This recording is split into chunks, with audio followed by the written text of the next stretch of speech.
Hey, I'm going to sit this one out. I've got a couple rangers coming in the next few days I'd like to meet. Good luck out there, kid.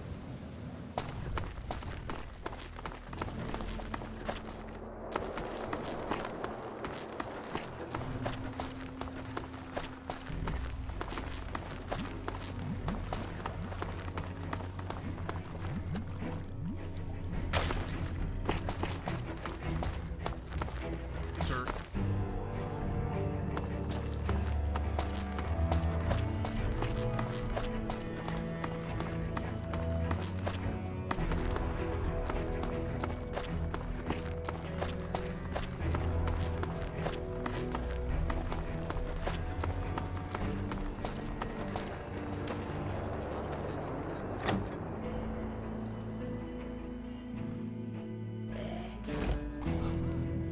Bolton worked as a coal for 200 years, and the south parked his estates.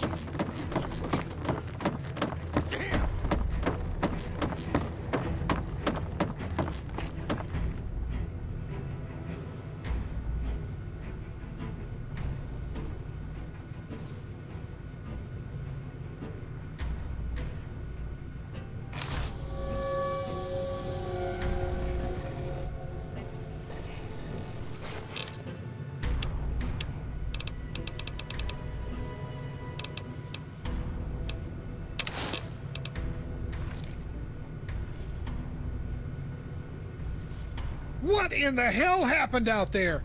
I've got reports from all over the valley calling in emergencies every 5 minutes.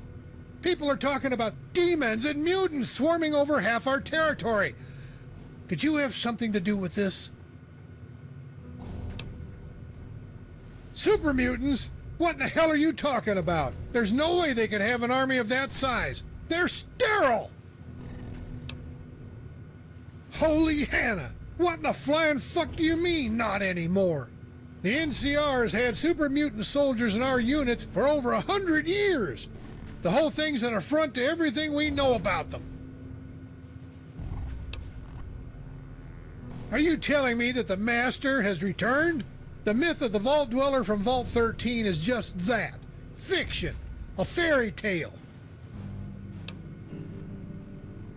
A father. I don't know anything much about... Wait a second.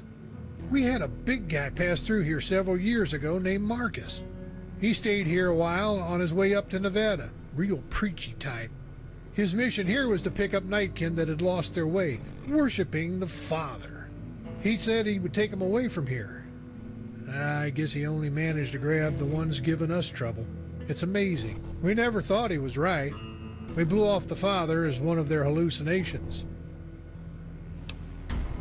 Well, as far as we can figure, the Master was a computer built into an old vault out there in Angel's Boneyard. Something happened and it blew up. Pretty much all the information is lost after that. Some people say it's how President Tandy began the NCR. The legend says that there's a vault dweller that came up from the far south and fought a great evil, twisting men into beasts. Of course, that's just myth. I hate to get all politically correct, but we in the NCR don't call them beasts. It's derogatory. We call them super mutants.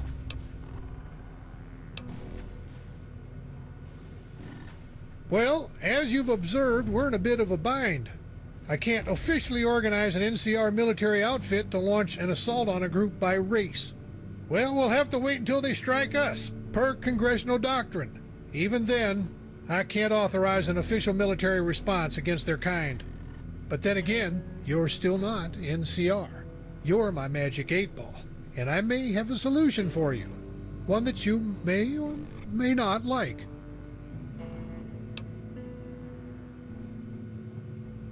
That's funny, but you may be right. We're way over our heads, Agent, and it's time to make a tough call. I can't ask you to do it without being perfectly clear. The morality isn't up for debate. The actors in play are bad people. These people killed my wife. They held me for a slave as a child. And until this afternoon, they were the chief threat to the NCR's way of life. I'm talking about the survivalist raiders, the last of their sort not firmly under our boot heel. We need to eliminate their central leadership. Reports so far say the mutants you released are hitting them first. If we can manage to knock L's Dragon off his high horse, that will drive their leadership into chaos. The super mutants will do our work for us.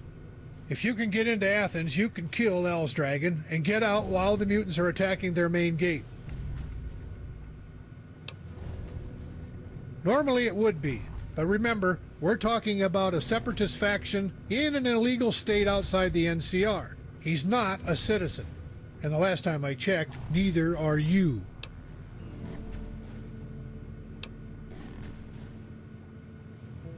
All right, now don't get too excited. We're talking about the death of a man wanted for court justice.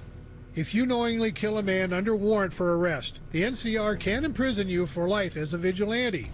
They take jurisdictional law very seriously back in the hub. We've been able to get away with killing unknown raiders so far because they're all wanted with a bounty on their heads. L's Dragon isn't. He's a foreign head of state. It is, according to Congress. They call this kind of thing a Confederate state. It's all legal bullshit. Partly Senator DeVille's fault. If it were up to men like me, we'd ride into every raider compound in the nation and serve them up a plate of hot lead. That's country justice. But as a general, it's not in my purview to decide matters of constitutional law. All this political pandering and namby-pamby crap is part of serving elected officials of the Republic. But it's not your oath to abide by. You're outside the law, as far as my command is concerned. Good. Just make sure to leave yourself a straight path back out of that mine. You have several ways to get in. Hell's Dragon has a daughter out in Black Horse Ranch. If you sneak in there, you can kidnap her to draw him out. Unethical, but it'd work. You could touch base with a raider defector and have them sneak you in. Or you can try to get in the hard way, right through the front door. I'll leave it up to your unique problem-solving abilities. Good luck, and Godspeed. You've got multiple options. Let's hear them. There's not much. Old Doc Rossman knew a dozen ways into that place. It was practically his home away from home. If you know of any of Rossman's old notes or secret stashes, you could potentially uncover one of his secret access points. Well then, I may have a default option. DeVille once informed me that L's Dragon has a daughter in Black Horse Ranch. You could try to kidnap her and use it as a bargaining chip to lure him out of his mine. Then you could kill him. It's a long shot, but I have word of a tracking device in her body that L's Dragon uses to keep her position pinned down. As long as you stay right by her side, he wouldn't dare try to kill you.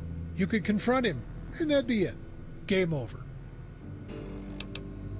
Well then, I may have a default option. DeVille once informed me that L's Dragon has a daughter in Black... You could try to kidnap... Good.